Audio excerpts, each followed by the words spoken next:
As a child, we all long for a hero. As a society as a whole, we search for that leader that can be our hero. But as we mature and as we grow, it dawned on us that the hero is inside every one of us. And in the world's social media, we all start at zero. And slowly we search deep within ourselves to find who we are. And we have that moment of truth where we embrace that the hero that we've been searching for has been there all along. It is living deep inside of every one of us. And we start embracing that journey and we become that hero that we search for.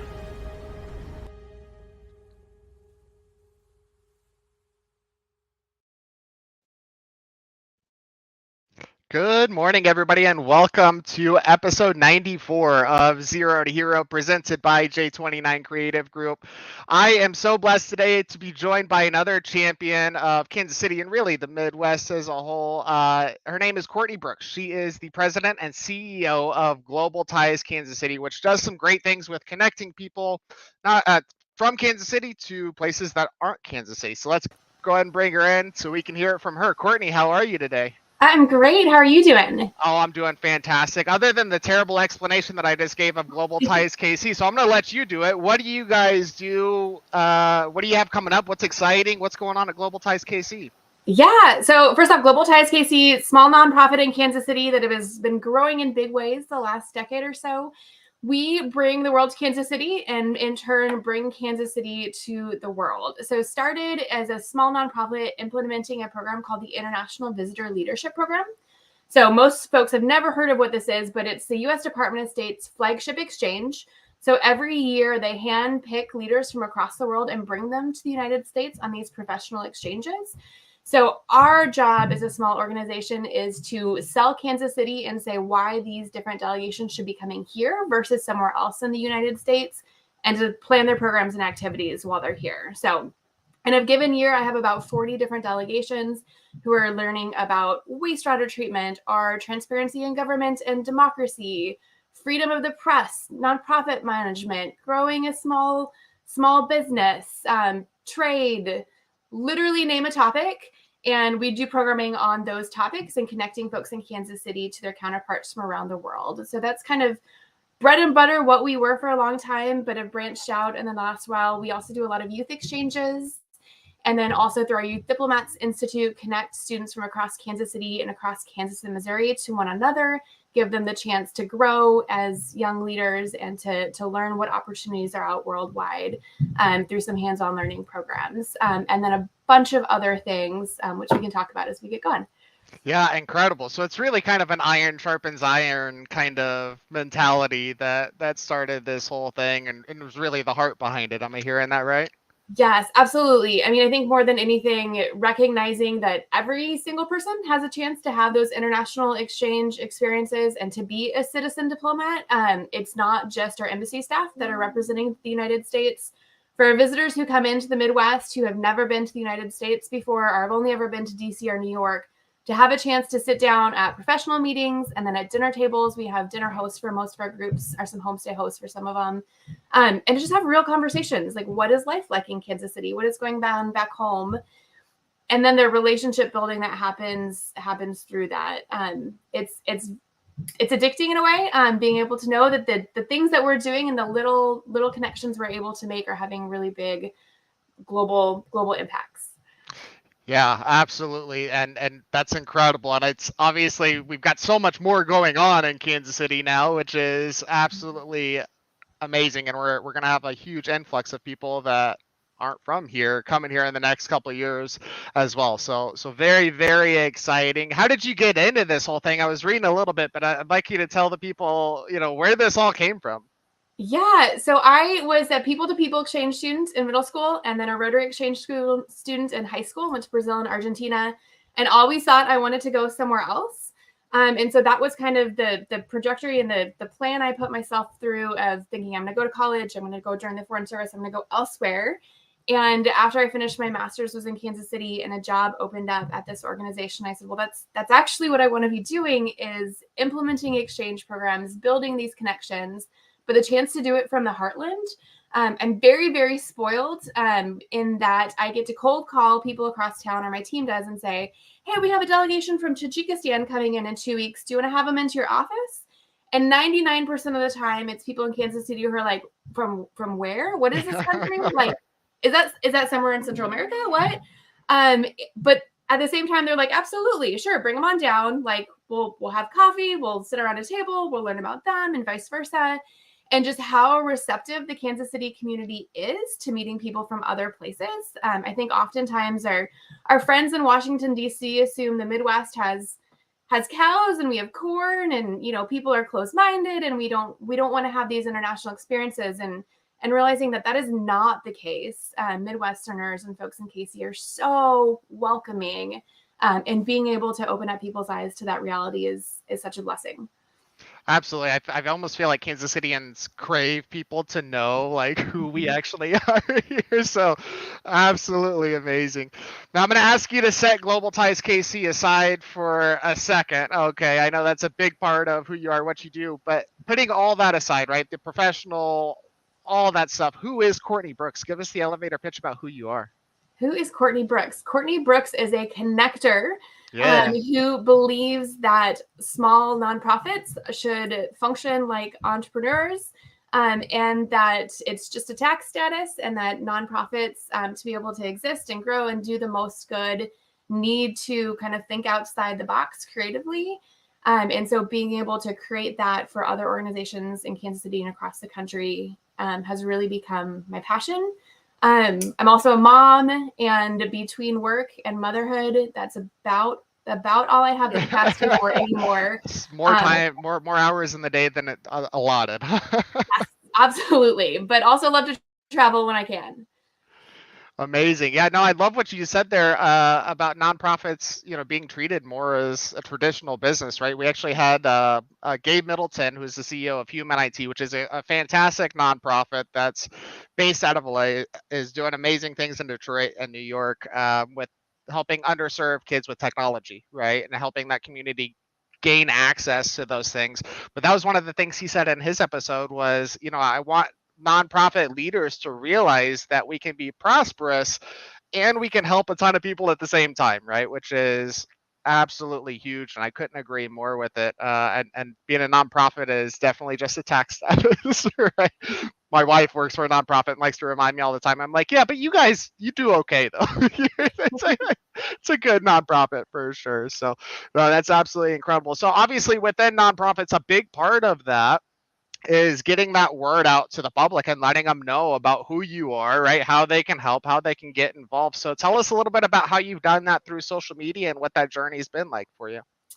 It has been slow and it has been hard. I'll start by saying that. So Global Ties KC, for a long time, we were a staff of 2, which meant that when we had 45 delegations coming to town and they were all back to back to back, social media was like the last thing that we considered. Yeah. So I had members for a long time were like, oh, it's a hidden gem in Kansas City. And so the last few years has really been this attempt to move beyond that and recognize that we can do more. We can bring more international groups into Kansas City if more people are a part of it. And also just the impact of being able to have those international experiences. So over the last few years, we've added more events. So our cultural connection hours, we just had one on Friday over at CASA. They hosted a group from the Middle East who are here in town looking at domestic violence and ways to overcome that, and ways that organizations are working together in that field.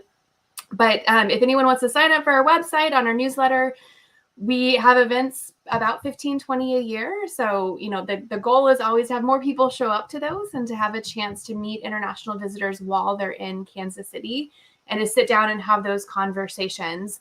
So it's been a slow build out how we've moved into social media and marketing. So our website, Global Ties KC, we're all over Instagram, Facebook, LinkedIn, but figuring out that's been the next question of growth for a long time.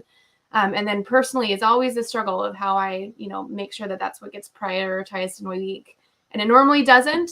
But that's where I'm grateful to be on with you today and have a chance to focus on what we do in our message as an organization, because there's so many stories and always more that we could be sharing about our groups. Absolutely. I mean, it's not just you guys. I think a lot of companies out there feel like they could do more on social media and are just like, man, it's so time consuming, right? I mean, it really takes a lot of dedicated hours in social media to be proficient at it, but then also get the word out there in a way that makes sense and really resonates with the audience. So I appreciate the honesty on it. Absolutely. Well, and beyond that, one of the other things that I've always struggled with is the fact, so this week, we've had delegations in town from 15 different countries. We're preparing to work on a youth exchange program with Morocco and Libya. Just found out yesterday that some of our students that were supposed to participate from Libya have been directly impacted by the flooding. So, oh, no. But there's stories like that every single week from 100 different countries, and figuring out how we share all of it. And figuring out what are the most relevant stories. So if anyone ever wants to volunteer to help with some of those storytelling messages, we're always looking for extra hands and people want to help spread those messages. I love it. I love it. Good deal. Now, I'm going to ask you about your defining moment here. So every superhero has those moments, right, where it kind of shifts who they are, who they become, the route that they're taking. What do you think your defining moment was, not only in your career, but in your life as well? That's a tough question. I feel like I still have some defining moments that are still on the horizon. Yeah. One of the biggest ones, though, when I became the executive director of this organization was 11 years ago. I was like young and in my early 20s and lied for a long time. I was like, I'm like in my 30s-ish, somewhere along there. And so starting as a nonprofit leader at such a young age and being given this space and this opportunity, I had a lot more energy, and I think I still do, to do more. So like I said, we've grown the organization in some really, really big ways the last few years and are continuing to grow. But being able to take this tiny nonprofit and really take it and run with it, and throw things at the wall and see what sticks and create new programs has really been a transformative experience. Yeah. Absolutely. Yeah. And I bet you guys do have several more defining moments as an organization, but hopefully yourself as well coming up. You know, we definitely strong believers that there's not one, right? There are several that happen throughout the lifetime that shape who we are and where we go. So I love that answer. Now, obviously, heroes have attributes, but so do villains. What do you think the attributes are that really define who a hero is? So really being able to rely on a team and to put others first. I think in the nonprofit space, it becomes so easy. So much of the culture is like, how do we take care of others, for better or for worse, right? Of always putting our customers, our friends, our visitors first, but being able to put egos aside and say, okay, like how can we create the best programming for others? How can we create the most good? And knowing, I think for my work especially, we don't see these short-term outcomes.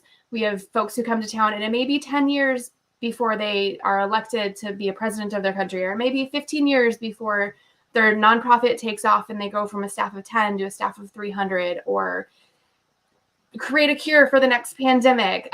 Very much with the visitors that we have coming into Kansas City, we're looking at these long-term outcomes. And so being able to put kind of the what's next aside and say, okay, we're going to, throw these seeds out into the world and see what sticks, and know that the good that we're doing, we may not see like the final outcome of it, but having like the confidence and the faith that every little action is going to have these like long-term positive results. Yeah, absolutely. They're doing the right thing, even though you can't see the immediate result, right? Huge. Absolutely. And I'm sure that you are doing that kind of work with bringing these people in. Absolutely amazing. Now, the last question, you said you had a good answer for this one. I'm going to ask you, if you had to compare yourself to any superhero that's out there, who would it be? And tell us a couple of reasons why. Yeah. So I thought a lot about this. And I think the Flash Okay. is who I would compare myself to the most, mainly because like always going fast. There's always 80 things that I'm trying to get done at the same time. And so that speed, there's not just one villain that he's fighting, right? It's all of these different, changing targets, changing things that are trying to be fixed. And so the fact that we work in so many areas across so many fields, but then more than anything, my team. So it's definitely not just me. My team is my absolute support and are just as much of heroes as I am. I love that. I love that. You did have a good answer. You weren't kidding. That is it's very descriptive of what you do over there. So that's fantastic. Cool. Well, you mentioned quite a few events that you guys have coming up. What's the next one that people are able to get involved with? How can they volunteer? All that good stuff. Yeah, so the next one is right now. So tomorrow night, Wednesday, September 20th, we have a big community event out at 2000 and Vine. We have 70 folks from across the United States coming in town. It's the big event is called Diplomacy Begins Here, Shaping Foreign Policy from the Heartland. So we're going to welcome our guests to town with what food that represents Kansas City. Do you know? What are we feeding them tonight? I hope it's barbecue. Yeah. I would imagine. So we're going to have a spread of barbecue, have a welcome dinner tomorrow night. And then on Thursday, we're going to be out at the Truman Presidential Library for a full day conference. And some high-level folks from the U.S. Department of State coming in, as well as the Director of Education at the Truman Library, talking about the life and legacy and history of Truman and how everything that happened during his presidency is having these ripple effects on what's going on in U.S. politics and U.S. foreign policy today. So yeah, the community's invited. Technically, registration closed on Sunday, but we do this thing as a nonprofit where we're like, everyone's welcome. So we'll have some on-site registration if people want to send us an email. My email's cbrooks@globaltieskc.org. Heads up would be great for food count, but we'll have a big crowd out at the Truman Library this Thursday and some really great speakers in town that day. Beyond that, our next big thing is the end of October. We have a group of 10 high school students from Ukraine that are going to be in town living with host families for a week. So still looking for a couple host families for those students. And then rolling through the year, like I said, we have 45, 50 different exchange programs a year. And so there's always a different group from a different country here on a different topic coming up that people can engage with. And then the last big thing right now, a deadline we're looking at, if anyone has a high school student in their life, our Youth Diplomat Institute applications are open right now. It'll start the end of September, 9-month program, completely free for local high school students. So when we set it up 4 years ago, we said we want this to be inclusive. We want any student that wants to have an international experience to have that opportunity. And so they're join us one Saturday a month throughout the year. And then some of the things that we're really proud of that we've been building on are some outbound travel opportunities. So we took students to Chicago and then to DC this summer and are looking at possibly some international opportunities in the next few years. So kids who have never been out of the Midwest, the chance to get on a plane and go somewhere new and experience a different place. Yeah, absolutely. And if you're a high school student that hasn't done that, get out there and start seeing the world. That is probably the best way to learn, I think, that's out there, is to get out there and get those experiences. And if you haven't been to the Truman Library, this is a fantastic opportunity to go check that out. That is a beautiful presidential library. It's full of so many cool things, so much great education that's in there, and one of the coolest presidents in one of the most tumultuous times that we've had. Really went through some things throughout that presidency. So this is a great opportunity. Get out there, help a great cause, right? Get some good education, meet some awesome people, tell them about the awesome place that we live, and get to meet Courtney in the process, or at least wave to her if she's too busy, because Lord knows she's probably going to be running all over the place like a flash if you even see her. So how can they get involved, or how can they check you guys out, right? If they want to jump online, look at you guys, where can they find you? How can they connect with you? Yeah, across our social media channels, it's Global Ties KC. And then if you get on our website, there's a link to sign up to the newsletter. Is the best way to stay informed of things. We send out a newsletter once every 3-4 weeks. So when you get one, make sure to open it when we line up everything that's coming up as an organization. So it definitely encourage people to sign up to get involved and to think about having these international experiences. The easiest way, kind of entry point to get in with our groups, is coming to events. So we'll have a delegation in town, whether it's a group of members of parliament from Poland, law enforcement officials from across Latin America. We'll have different groups in town. Typically it's about $15 to pay for a drink and some food and the chance to interact with the group. And then beyond that, dinner hosting. So having international visitors into your home for a dinner, homestay hosting. And then if you're ever looking to volunteer in other ways, definitely feel free to reach out. We're always looking forward to new ways to involve the community in what we're doing and to bring these international experiences to the community and connecting Kansas City to the world at large. I love it. I love it. So if you're curious, definitely get on there, www.globaltieskc.org. Sign up for that newsletter. It doesn't cost anything to get educated, right? It's going to pop in there. It's going to let you know what's going on so you can get involved. Courtney, thank you so much for coming on the show. You're absolutely awesome. Your organization is amazing. And I love that we're getting the word out about KC finally. It's been too long. So. Yes. Well, and we've always been doing international things in Kansas City. Like I said, we've been around for almost 70 years as an organization. But it's really, really fun to see the ways that the community is shifting right now with the World Cup and some of the other things, the global recognition that we're getting. I've heard lots of folks talk recently about the new women's soccer stadium and being in other parts of the world and having the signs that it's only 3,000 miles to the first female sports stadium in Kansas City. So all of the ways that we're continuing to market the community, I'm really excited for what the next few years are going to hold for us. Yeah, absolutely. I saw one of those in Sydney. It was like a bus stop sign. I was like, how cool is that? That's so awesome. So, yeah, amazing. Thank you again. You're awesome. And keep fighting the good fight for Kansas City. Well, thank you. Thanks for having me on today. My pleasure. Everybody out there, have a good day. Thanks for tuning in.